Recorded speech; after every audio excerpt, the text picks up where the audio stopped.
Assalamualaikum. Waalaikumsalam. Selamat pagi Bang Hari, Bang Charlie. Ya, kita ini hari mau bicara tentang telekomunikasi. Nah, dan kita sudah dapat orang yang tepat nih, Charlie. Orang yang tepat adalah Nanta. Sekarang dia adalah Vice President Telkom. Ya, benar Bang. Tepatnya Eksekutif Vice President Telkom Regional 2 Jabotabek. Jadi wilayah saya di Jabotabek khususnya. Oke. Jadi tertarik sekali kita melihat ini. Apalagi kita memerlukan pada saat-saat sekarang ini, di mana kita ini sedang kena COVID, dan kemudian orang banyak stay home, maka tidak ada lain yang harus dikerjakan kecuali mengisi waktu dengan bertelepon, menggunakan alat-alat komunikasi. Karena kita tidak bisa berjumpa orang, dengan kata lain, ini jadi sangat luar biasa penggunaan telekomunikasi ini. Nah, kita lihat juga, saya melihat secara kasat mata saja, saya lihat bahwa sekarang penggunaan alat-alat telekomunikasi, terutama pulsa dan lain-lain, itu sangat melonjak, sangat disukai orang. Bahkan saya mencari kamera saja yang bagus, sekarang udah habis di pasaran. Kalau orang belinya tidak tanggung-tanggung, kalau orang beli ribuan, karena untuk kantor. Jadi bukan untuk pribadi, jadi sulit sekali. Menyambut hal ini ya, tentu boleh dikatakan ini booming, tetapi mungkin satu hal peluang bisnis di dalam kesempitan, dalam kesulitan kita. Pak Nanta, strategi apa yang dipakai ketika Anda menjadi di posisi ini? Ya, terima kasih Bang Hari, juga abang saya, Bang Charlie ya. Terima kasih, ini kesempatan sangat baik bisa sosialisasi terkait dengan apa yang terjadi selama 6 bulan kita masuk masa pandemi COVID-19 ini.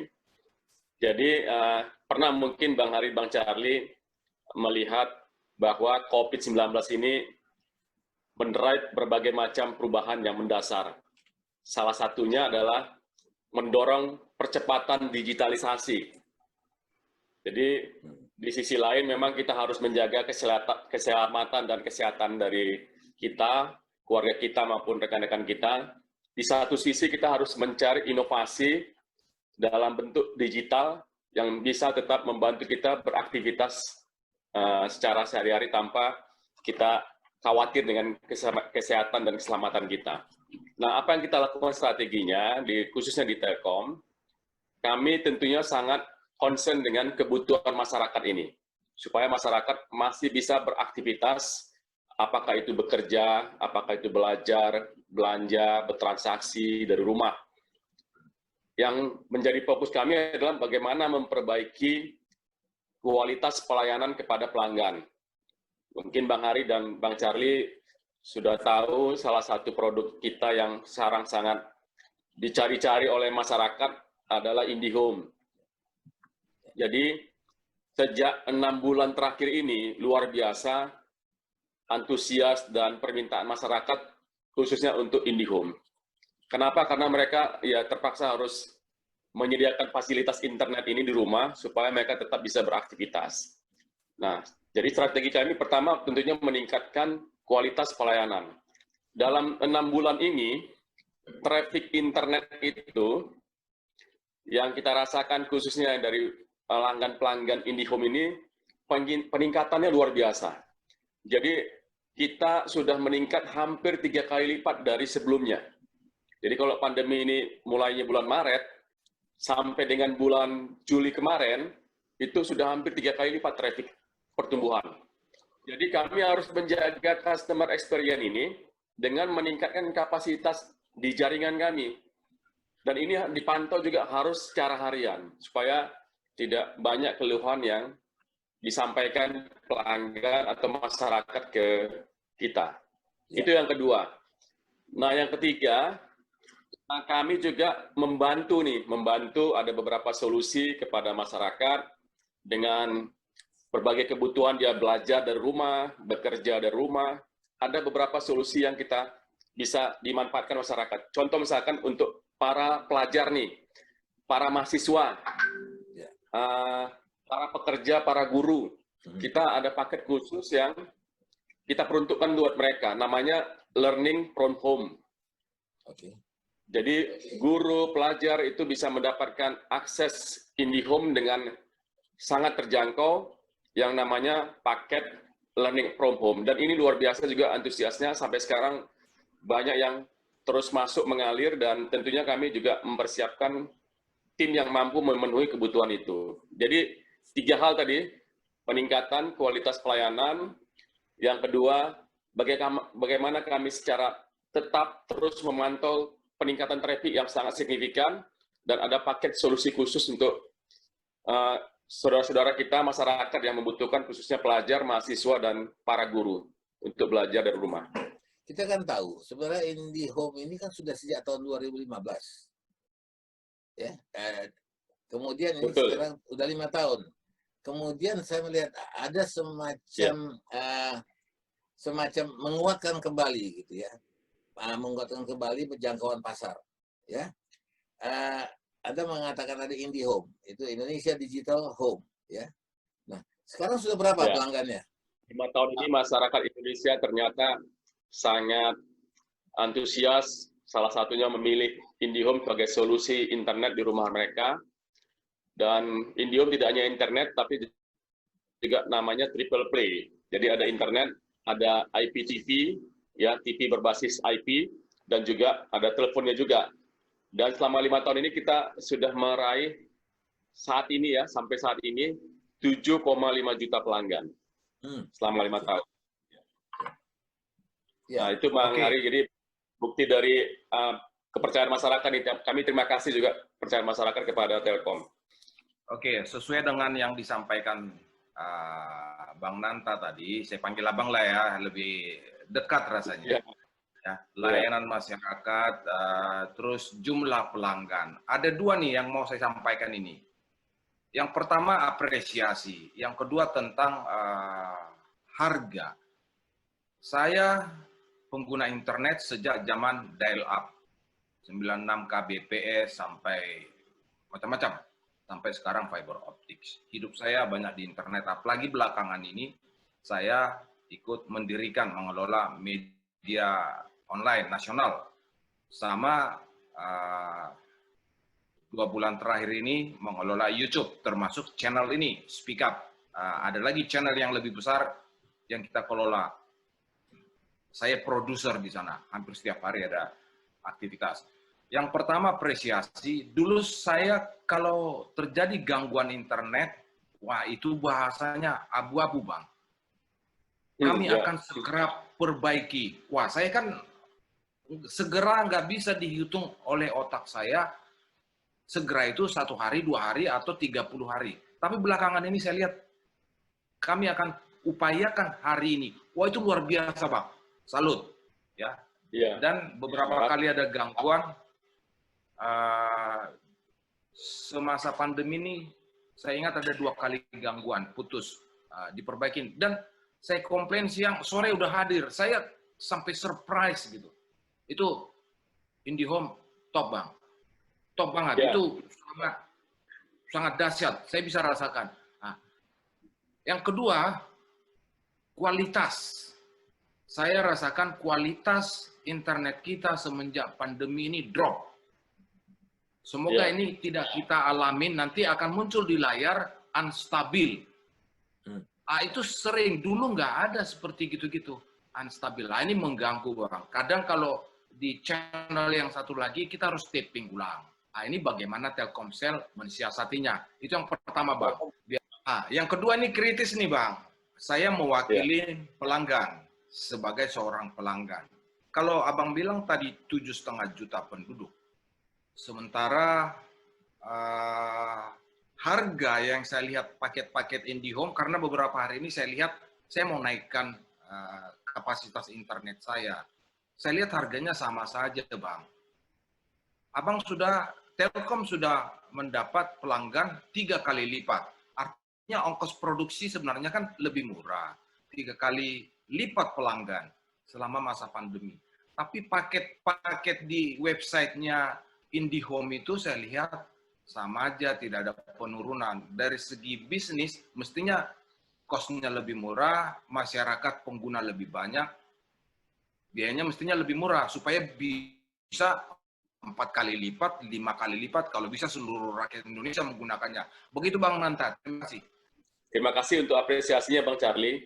Bang Hari perlu kami sampaikan, Ya. jadi dalam penanganan gangguan untuk pelanggan-pelanggan IndiHome, kita memang sudah menetapkan service level ke customer Bang. Jadi kita upayakan 80% gangguan itu bisa diselesaikan dalam waktu 12 jam. Jadi kalau lapor pelanggan pagi ini, wajib itu kita upayakan, perjuangkan 80% selesai 12 jam. Nah, tapi ada 20% memang, Bang Charlie, kalau kita lihat ada kejadian-kejadian gangguan massal.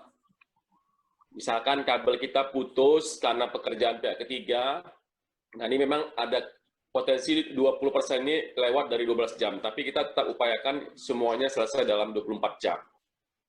Itu komitmen kami. Nah, lalu tadi Bang Charlie juga ada feedback terkait dengan unstable. Nah, ada beberapa hal penyebabnya, Bang Charlie, Bang Hari. Unstable ini bisa juga disebabkan jaringan. Jadi jaringan akses itu yang fiber optik, bisa jadi itu terjadi degradasi. Degradasinya kenapa? Bisa karena mungkin ada terkena gigit tikus, paling sering di rumah itu digigit tikus. Betul. Tikus itu suka dengan fiber optik Bang, karena ada gelnya. Nah, juga degradasi itu bisa karena mungkin jaringannya ada yang tidak spek dalam instalasi, sehingga menyebabkan terjadilah penurunan kualitas. Nah, satu lagi juga bisa jadi unstable itu di dalam kondisi rumah. Di rumah itu bisa jadi Wi-Fi-nya tidak stabil. Kenapa Wi-Fi tidak stabil? Bisa karena konfigurasi di modem, bisa juga karena mungkin perubahan-perubahan letak lokasi sehingga sinyalnya berkurang.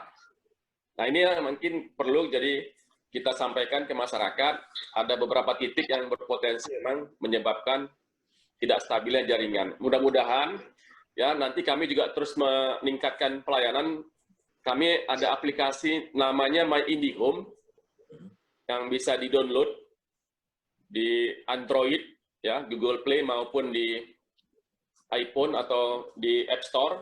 Itu ada nanti panduan troubleshooting kepada pelanggan-pelanggan kita kalau dia mengalami kejadian tidak stabil atau gangguan. Bahkan nanti dalam waktu dekat kita ada semacam video, jadi video call dengan petugas. Ini sedang kita siapkan. Jadi kalau ada gangguan, bisa langsung nanti customer melakukan video call dengan petugas teknisi yang ditunjuk. Ini mudah-mudahan nanti semakin meningkatkan kualitas pelayanan kita. Nah, yang ini yang menarik nih, yang satu lagi, mengenai tarif. Bang Charlie, tadi saya sampaikan, memang pengguna IndiHome ini berbagai macam latar belakang. Dari kaum atas ya, menengah atas, menengah bawah, dan bawah. Jadi varian-varian produk kita itu menyasar semua segmen tadi. Nah, contoh tadi untuk mahasiswa dan pelajar, Bang Hari, Bang Charlie. Ada paket khusus yang harganya sangat terjangkau. Misalkan untuk learning from home tadi, itu cukup dapat internet 10 mega kecepatannya. Bisa juga telepon nambah, telepon rumah, itu bisa bebas call 50 menit, itu hanya 169.000 per bulan. Itu sudah bisa digunakan untuk dual play, telepon dan internet. Tapi kalau ada mungkin yang mau nambah lagi untuk TV-nya, triple play, hanya 199.000. Dan ini sangat terjangkau saya lihat kalau dibandingkan dengan beberapa pilihan yang lain. Jadi tetap Bang Charlie, kita terus berupaya, dan dalam kajian sekarang di kita, di internal Telkom, untuk memberikan benefit baru ke customer existing. Kita tunggu tanggal mainnya, Bang. Mudah-mudahan nanti bisa dirasakan segera. Ya. Mantap. Nah, demikian, Bang. Sedikit update tadi yang disampaikan Bang Charlie masukan ke kita. Terima kasih, Bang Charlie. Terima kasih, Bang Nanta. Clear dan jelas, tinggal pelaksanaannya aja ya barangkali, Pak Nanta ya. Jadi kita melihat bagaimana bukti lapangan. Karena terus terang saja, hal ini menjadi sangat urgent dan sangat penting bagi masyarakat Indonesia saat ini. Ya. Nah, saya melihat kalau saya mengetahui bahwa ini sudah 2015 sudah dimulai, tetapi 2020 ini baru menggeliat kembali, mungkin karena pasarnya juga terbuka. Nah, kira-kira kendala-kendala apa ke depan ini yang akan dihadapi?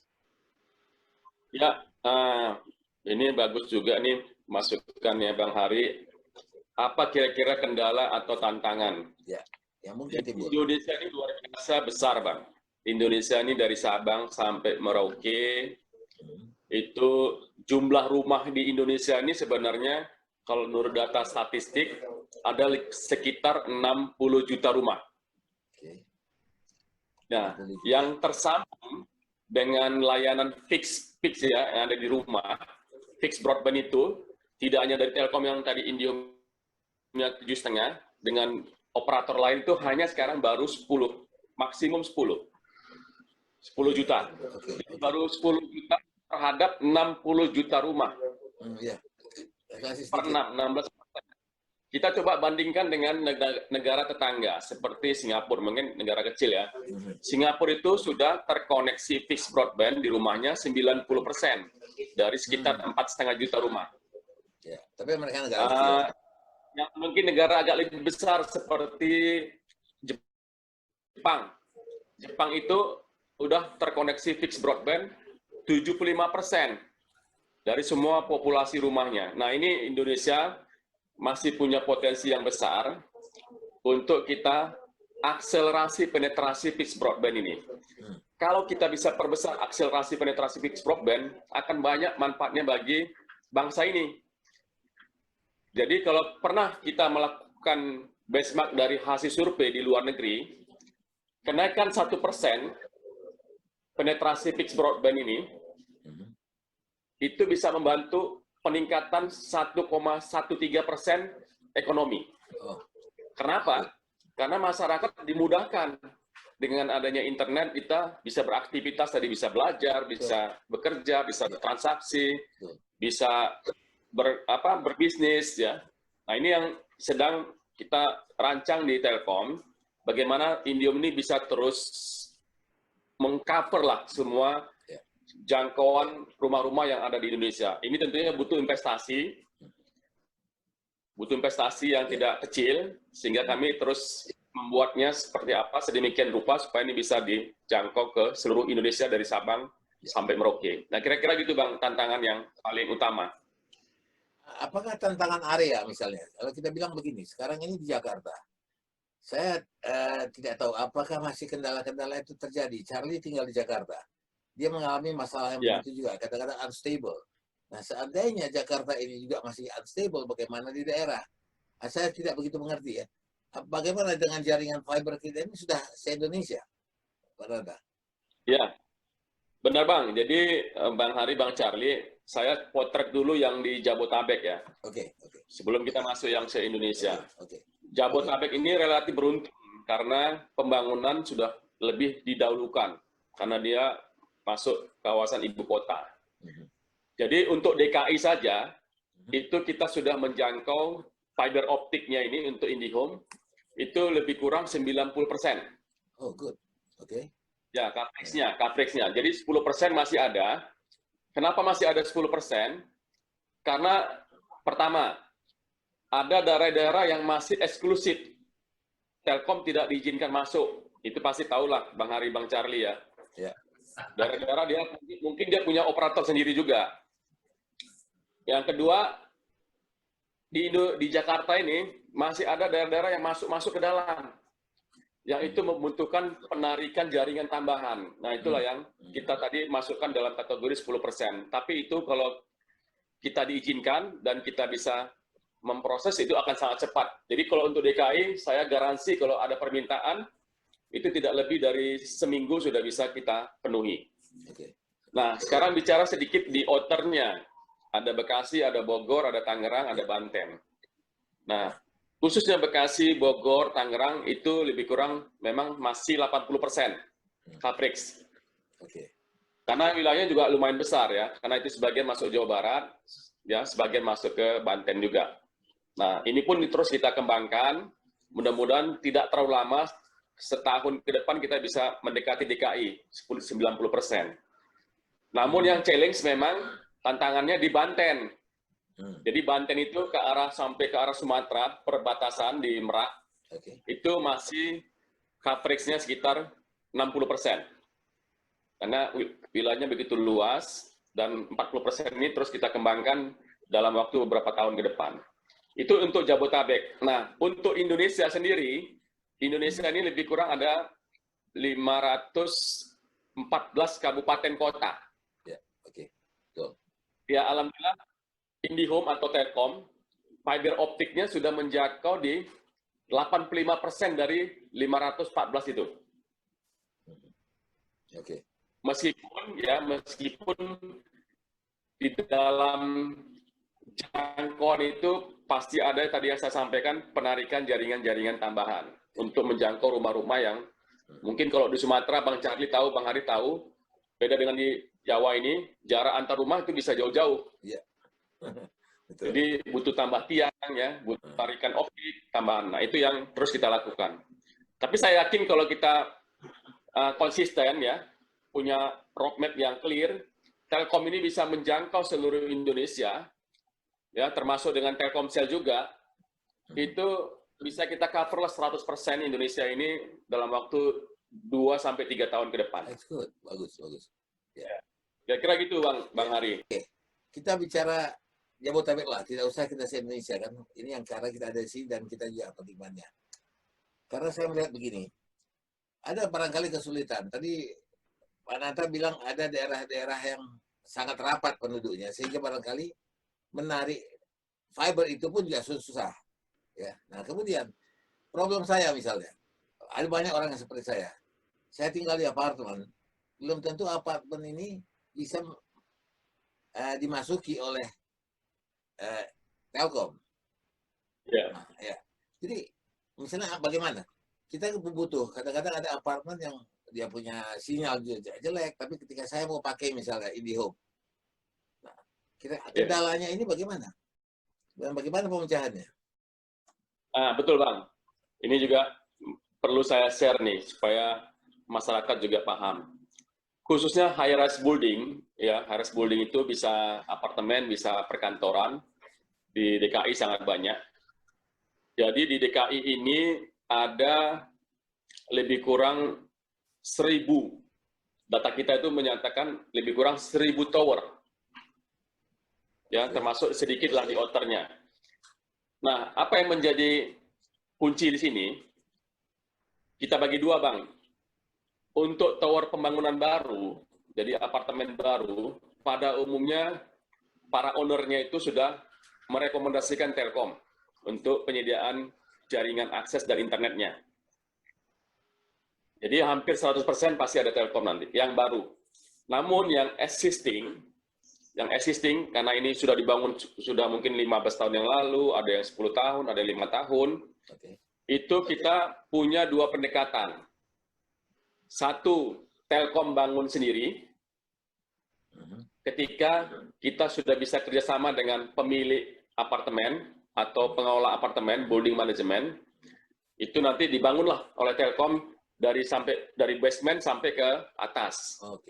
Dan nanti para penghuni, para tenan bisa menikmati layanan IndiHome. Ini sebagian sudah berjalan. Namun sebagian kita masih kesulitan masuk. Kenapa tadi yang Bang Sari saya sampaikan?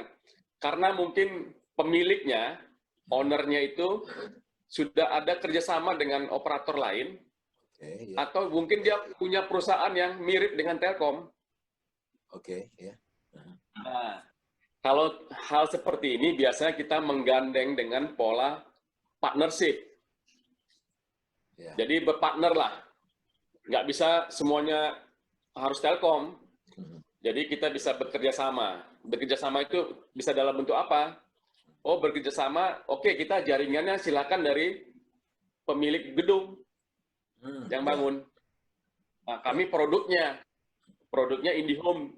Nah, silakan nanti bisnis to bisnisnya pasti akan dibahas. Karena dia bangun jaringan, Telkom menyediakan produk, dan dikoneksikan jaringan dia ke jaringan Telkom. Tapi kalau dia tidak punya jaringan, Telkom yang bangun, biasanya Telkom mengajak mitra. Mitra, yuk, ini ada opportunity nih di apartemen Kebon Jeruk. Oke, mitranya setuju. Nah, itu juga nanti ada B2B-nya. Nah, ini yang sedang kita terus di apartemen. Jadi kita alhamdulillah sekarang untuk DKI kita hampir 50 apartemen sudah kita lakukan seperti itu. Jadi sudah mulai banyak yang bisa kita masuki di apartemen. Oke Pak Nanta, saya bisa mengerti ini pekerjaan besar, tidak mudah ya bagi Anda untuk menangani hal ini ya. Waktunya 2 tahun, 3 tahun itu so fast gitu ya. Nah, dan kita pasti dukung lah ini. Pada tahu waktu kita tidak banyak. Saya ingin bertanya satu hal. Apa kira-kira yang Pak Nanta ingin sampaikan yang mungkin luput dari pertanyaan kami mengenai program ini, mengenai IndiHome ini? Ya, terima kasih Bang. Jadi waktunya nggak banyak. Saya coba menyampaikan secara summary. Jadi Telkom Indonesia ini adalah salah satu BUMN milik Indonesia yang sejajar lah, kita dapat katakan sejajar dengan beberapa perusahaan di dunia. Jadi Telkom Indonesia ini secara perusahaan sudah go public. Go publicnya juga tidak hanya di Jakarta, di Indonesia, tapi juga di New York. Jadi kami sangat mengharapkan dukungan dari masyarakat bahwa Telkom ini terus akan memberikan yang terbaik kepada bangsa ini, kepada pelanggan kami, tentunya kepada komunitas, sehingga Telkom sangat terbuka, ya, sangat terbuka untuk banyak masukan supaya Telkom ini bisa semakin baik dan berkontribusi yang makin maksimal ke bangsa ini. Nah, yang kedua, Telkom Indonesia ini saat ini sedang bertransformasi, Bang Hari dan Bang Charlie. Transformasinya seperti apa? Kita ini dibesarkan sebagai operator telco. Jadi telecommunication operator. Namun sekarang tidak cukup lagi sebagai telecommunication operator. Kita harus menjadi telco digital. Karena pemain-pemain dari global masuk, ya, pemain dari global seperti Google, Facebook, Netflix itu masuk. Kalau kita tidak bertransformasi, ya kita akan nanti disrupt oleh global company ini. Nah, inilah yang sedang kita lakukan transformasi, dan salah satunya yang dirasakan masyarakat sekarang IndiHome ini. Itu bagian dari transformasi Telkom menjadi telco digital. Yang ketiga, yang salah satu poin penting di Telkom supaya kita bisa tetap competitiveness-nya terjaga secara global, faktor yang menjadi paling penting dikembangkan di Telkom saat ini adalah faktor people, sumber daya manusia. Jadi sumber daya manusia dari mulai yang milenial, yang fresh graduate, sampai yang level eksekutif, semuanya sudah didesain sedemikian rupa untuk bisa menjawab semua tantangan tadi, dan kita bisa bersaing secara kompetitif dengan perusahaan-perusahaan global di dunia. Jadi terima kasih ya kesempatan yang diberikan Bang Hari dan sama Bang Charlie. Mudah-mudahan ini bisa memberikan pencerahan awal. Mudah-mudahan juga nanti ada kesempatan lagi ke depan. Banyak hal yang belum kita diskusikan lebih detail. Saya kira demikian Bang Hari dan Bang Charlie. Terima kasih. Jadi memang ini kita bicara dulu garis besarnya. Tentu ada persoalan-persoalan kecil. Ya, kami juga melihat bagaimana tantangan yang Anda hadapi. Semakin orang berlangganan, semakin banyak tuntutannya. Ya, dia customer satisfaction itu kan nggak selesai-selesai, terus-terusan ada saja. Dan itulah tugas Pak Nanta untuk memberikan kepuasan pelanggan sehingga IndiHome, Telkom itu bisa menjadi leader di antara pemain dunia, tidak hanya di Indonesia. Saya kira kita bisa sudah sampai di sini Pak Nanta. Kita atur lagi kapan kita bisa ketemu. Ya, Pak Charlie bagaimana kira-kira? Ya, baik. Kita jumpa dalam waktu yang dekat. Ya, mudah-mudahan ini nanti ada respons dan ya kita bisa bicara lebih panjang. Pak Nanta, thank you ya. Terima kasih. Assalamualaikum, Assalamualaikum, Sampai Charlie. ketemu lagi. Oke, yuk. Ya, Thank Assalamualaikum. you.